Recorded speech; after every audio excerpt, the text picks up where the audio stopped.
I make the final decision of my household, and that's the way I was raised. She has the right to discuss it with you. To do otherwise is a jerk move, which is why she's getting rid of you. I'm kind of seeing where this is going. Wait a minute. Don't you tell me to wait a minute. I'm not gonna, I apologize, but I'm just saying. Stop talking. You may be the king in your castle, but this is my house here. She's the judge who gives rules on the law and life. She's intense with common sense. She's Judge Lynn Toller on Divorce Court, where real couples deal with real life. Anita and Alton met when they were just 14-year-old high school sweethearts who hit the big leagues when Alton went on to become a famous European basketball star. But now, after 12 years of marriage and globetrotting with their 4 children, Anita says she's ready to throw in the towel on this marriage because Alton has just picked up and quit basketball without consulting her first, leaving the family in financial jeopardy and depriving them of the high life they'd enjoyed.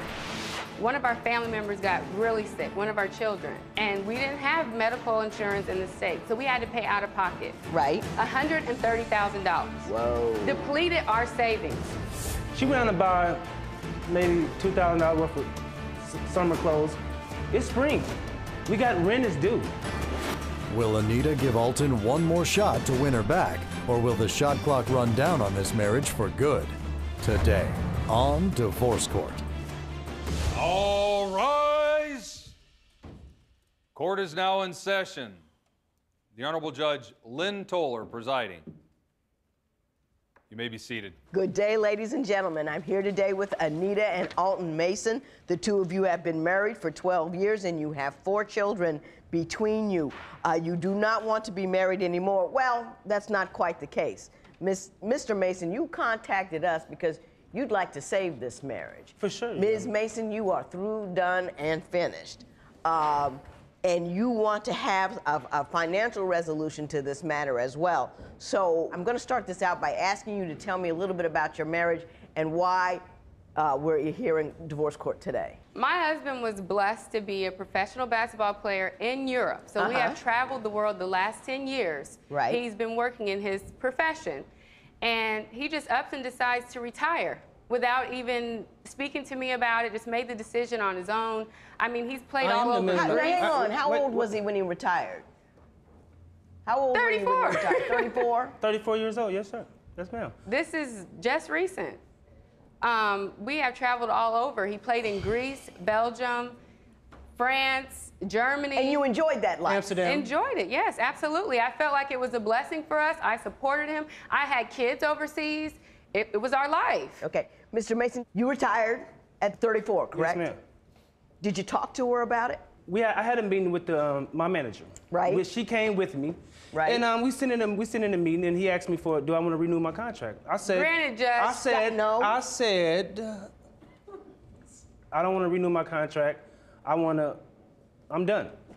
All of a sudden, I get a kick under the table. I'm thinking the manager's kicking me because he really want me to sign. But I look over and it's my wife. Now, Mr. Mason, don't you think that is such a major life decision? It's something that you should discuss with your wife before you make it? No, I am the man of the house. I was raised as like the man's got, he talk it over with his wife, but the man, he make the final decision. I can listen to her input. But you didn't do that. Great. You didn't do that. At this particular time, I figured, why not retire when I'm healthy, my arms, all my limbs working, I can just, go into what I really want to do. I didn't do that, honest, but hey, I make the final decision of my household, and that's the way I was raised. And, hey, and for 10 years, you had a nice ride. Mr. Mason, that's just a jerk move. No, don't talk while I'm talking. That's a jerk move. Even if you make the final decision, you made up your mind, you show your wife the courtesy and the dignity to discuss with her how her life is going to change, how her children's life is going to change, and how her future is going to be. You don't just drop it in her lap in a meeting. It's a jerk move. Are you telling me? Wait. Are you telling me if you're getting a nice ride for a nice, long, particular amount of time? A nice ride? Yeah, I mean, a ride, I would say. What was I doing all that time? Riding. Mr. Mason, ride or no ride, that's not the point. You're a married couple, and as such, you discuss major life decisions. She has that right. And Judge, She has the right to know that I was going to make a decision. You're right about that. She has the right to discuss it with you. To do otherwise is a jerk move, which is why she's getting rid of you. I'm kind of seeing where this is going. Wait a minute. Don't you tell me to wait a minute. I'm not going to, I apologize, but I'm just saying. Stop talking. Okay. I'm not talking to you. You may be the king in your castle, but this is my house here. And as far as I can tell, you about to take your crown and get booted out your castle. So don't you come in here trying to control what's happening. That's not going to work today. Why don't you tell me what other things are distressing you about your relationship with Mr. Mason? Well, when he decided to retire, when we were home in the off season, one of our family members got really sick, one of our children, and we didn't have medical insurance in the state, so we had to pay out of pocket. Right. $130,000. Whoa. Depleted our savings. Who would retire when you know you need to get money to rebuild this savings? Well, what do you do now for a living? Right now, I'm finished up my degree. I'm going into coaching. That's what I'm going to do. Now, I'm making money. I'm the breadwinner now. Listen, it's 2000. What happened to submissive? Insurance and life insurance through you? Yes. Through your, what do you do? I am a wine consultant. I started my own business doing wine consulting. Yes. You taste wine for a living? Yes, I do. Yes, I do. Sounds like a gig. I consider that's like a hobby, right? Is that a hobby or is that a gig? See, and this is what I'm talking about. Well, Mr. Mason, do you get your health insurance through her? Yes, ma'am. So you don't denigrate what she does. Thank you. If you get sick, you're going to get well on her back and on her dime. So don't call it a hobby. It's what's supporting you. It's what keeping your kids safe. It's what will keep your kids in the hospital if they need to go. So don't denigrate it. She's handling her business. When divorce court continues, is there another factor lurking in this couple's financial issues? Ms. Mason, you say he gambles. Explain that to me. Yes. Divorce isn't easy. Call toll-free at 1-877-311-2222 or visit our website at divorcecourt.com or become a fan at facebook.com/divorcecourt. Divorce Court is back with the case of Alton Mason, who says he didn't see a need to consult his wife when he decided to retire from playing professional basketball. But now that he is retired, is he desperate for money? This man is at the casino and took $2,000 out of my pocket. You obviously had a big salary while you were doing that 10 years. Is that correct? I would say so. Yeah. How come you only had $130,000 saved? And why did you think that was enough to retire on? The reason why I thought that, because I'm thinking to myself, okay, this is what I want to do. I'm done playing. I don't want to play no more. I'm done with basketball. So after buying all that stuff, first of all, I didn't have $130,000 saved. The money was getting spent as we go. As you can see, she looked nice. And I'm the cause of that. So basically, she's spending the money that we earned, that I earned. That's what I'm saying. I mean, I thought I was going to, my transition was to quit playing basketball to go into coaching. Ms. Mason, did you adjust your spending habits? No. I'm not talking to you. I'm sorry. I'm not I talking apologize. to you. I apologize. Did you adjust your spending habits once he quit what he was doing and you had to support yourself? I have substantially. I mean, I can't. What? I used to get invited to the private shopping things. I have my friends calling me up like, are you going? You're back in town and now he's retired. You can go to even more. I can't even go. I went once and I couldn't even shop, so I don't want to be there. So you have adjusted your spending? I have adjusted my spending. Mr. Mason, you say she hasn't. Why don't you give me some examples of money that she spent recently that you felt I'll give you a prime example. It was inappropriate? Okay, I'm sitting at home. It's springtime. She went out to buy maybe $2,000 worth of summer clothes. It's spring. We got rent is due. But I paid the rent. Not at this particular time. Bills have been paid. Ms. Mason, you say he gambles. Explain that to me. Yes. One night, we went to the casino. I'm fine with going to the casino having fun. However, I'm not gonna leave all my money there. I mean, if you could get rich there, everybody would be there. Right. It is a lot of people We there. were there so late, Judge. I said, I'm gonna go wait in the car, like hinting, so he thinks to himself, okay, she's in the car, I need to get done. Yeah. I woke up, it was 7 a.m.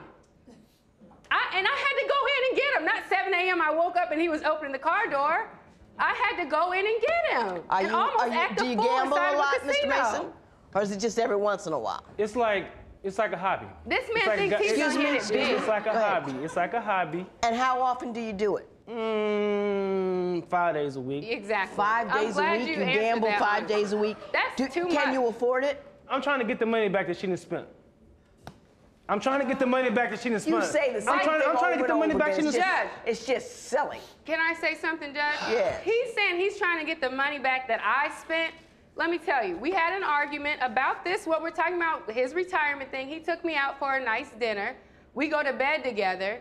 So I thought, my phone is ringing at 1:30 in the morning. This man is at the casino and took $2,000 out of my pocket while I was asleep. Did you take But he's trying to, what'd you say?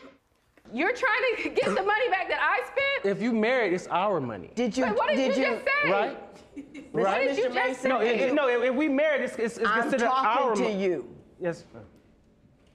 Did you take $2,000 out of her purse and go gambling? I honestly took the $2,000 out of our purse and I gambled it. So you have a purse. So the money she makes is our money. The money you make is your money. Because you were talking in here about how she spent all your money when you were traveling. When divorce court continues, is it Alton's fault that Anita demands the best? You lavished me with gifts. On my 28th birthday, he got me a Range Rover. My dad told you, you know she's a princess. You know the type of life I want for my daughter. Are you going to be able to maintain that? If you would like your case heard on divorce court, call us toll-free at 1-877-311-2222 or log on to our website at divorcecourt.com and follow us on Twitter @DivorceCourt. Divorce Court returns with the case of Anita Mason, who wants to divorce her husband because she says he has a gambling problem. But does Anita have an issue with money too? Ms. Mason, did you actually spend $1,000 last week on hair and nails?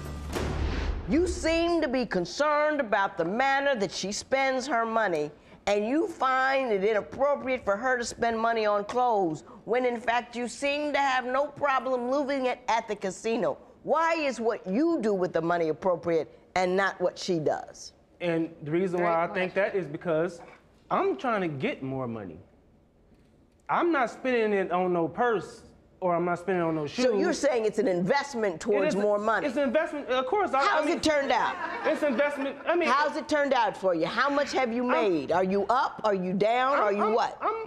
You're not up. I'm even. He's not up. I'm even. I don't lose. You do lose. You do lose. You do. lose. Let me tell you something. Mr. Mason, the casinos are out there and in business because the cards are stacked against you.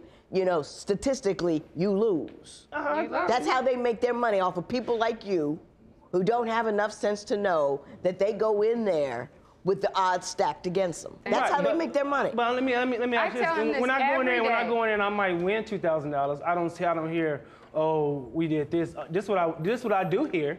I do hear Louis Vuitton. They got this new bag. Yeah. All right. You know, you really shouldn't go there with the. You lavished me with gifts. On my 28th birthday, he got me a Range Rover. For my 30th birthday, I had a pink and white party. You know, him and my dad had a conversation before we got married. You told me this, that my dad told you, you know she's a princess. You know the type of life I want for my daughter. Are you going to be able to maintain that? Yeah, but Did you have that conversation? Yeah, we did have that conversation. And have you told me you want me to have the nice things? Yes, but I don't want you to let me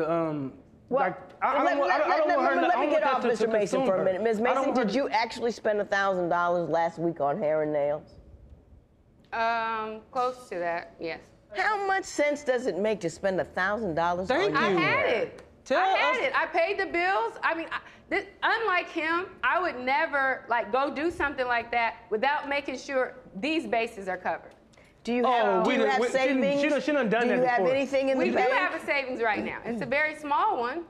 I mean, it's not even 10% of the one we previously mentioned, but I'm starting to build this up. I'm a businesswoman now. But it's easier to save when you don't spend $1,000 on your hair. I don't understand. But I am saving because if I think. go to the salon every week, it adds up. This will last for a few months.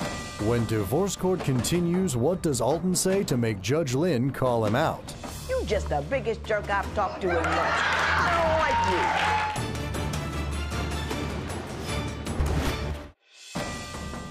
Divorce court returns with the case of Alton and Anita Mason, whose 12-year marriage was sidelined when he retired from professional basketball without consulting his wife. So is she mad that I retired and we don't got the lifestyle and the money? She's mad because you're a jerk. That's what she's mad about. I'm a jerk.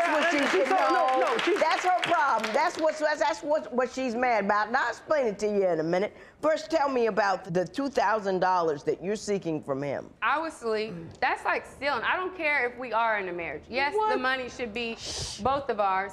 It was totally unfair. I'm like bamboozled. Like, thank you for calling me and letting me know where you were.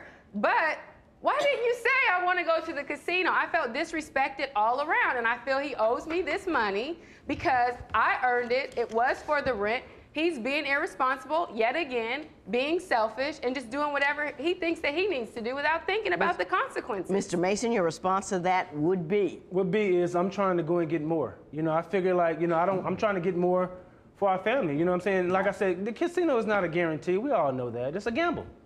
But that's my hobby. No, it's a sure thing, and it's a sure thing that you'll lose. Here's what I have to say. Both of you need to understand money. You need to take a little course in it. You need to understand $1,000 for your hair is foolishness. If you don't want to go to the hair salon, I do my own hair. Thank you. If you don't be quiet, I'm going to put you out of here. You just. You're just like a needle. You're like falling into a cactus. You're just prickly and you bother me. Stop it. You are not your hair. You are not what you look like. You know what goes underneath your hair. That's what's important. $1,000 for this is a waste of money. You're putting money in the pockets of people who have millions because you're not comfortable with what your hair looks like. Let's not go there. It's killing us as a people. Really is. Killing us. You're beautiful. You be beautiful, bald-headed. You don't need $1,000 of somebody else's hair in order to do that. It's so true. You just the biggest jerk I've talked to in months. I don't like you. To you. I don't know if you think you're cute. I don't know if you know you got a big head from playing basketball and making a couple of dollars. I don't know what your problem is, but you are deep into jerkdom. If I were you, I'd rock and roll because I don't think there's any fixing him. He's so deep into his jerkdom that he can't get out. There's nothing he can do at this point in time. You can be fixed. I mean, what's wrong with you, you can deal with. You can, I can't be fixed. Be quiet, you know. No, I'm talking, Mr. Mason. Mr. Mason. You know, there are miracles. I believe in miracles. I'm a miracle. I'm sure you could, but you don't listen. And people who don't listen don't learn. And if you don't learn, you can't get better, and you don't listen. So that's why I don't think it's fixable, and that's why I think you're rollable. But let me say this. There is a concept in the law about the misappropriation of marital funds. And the one example that they give in order to illuminate that is this one, is when a spouse takes the rent money and goes gambling. It is a misappropriation of funds. That's it. That's all. You didn't have the right. $2,000. Don't put it on your hair. Put it in the bank. Thank you, $2,000 in favor of Mr. Mason. It is so ordered. All rise. Parties may leave the courtroom. Anita says she loved Judge Lynn's advice and has stopped her excessive shopping as instructed. She is putting the family on a budget, and while she will continue to get her hair and nails done, she'll do so only at standard prices. Anita reports that Alton went back to the casino 2 days after they returned home, but she's pleased to share that he spent only a couple of hours and won bigger than usual. She and Alton see that despite their differences, they are inseparable and truly love each other. Anita says, "We are a good team, so I'm sure we'll win this challenge and stay in the game."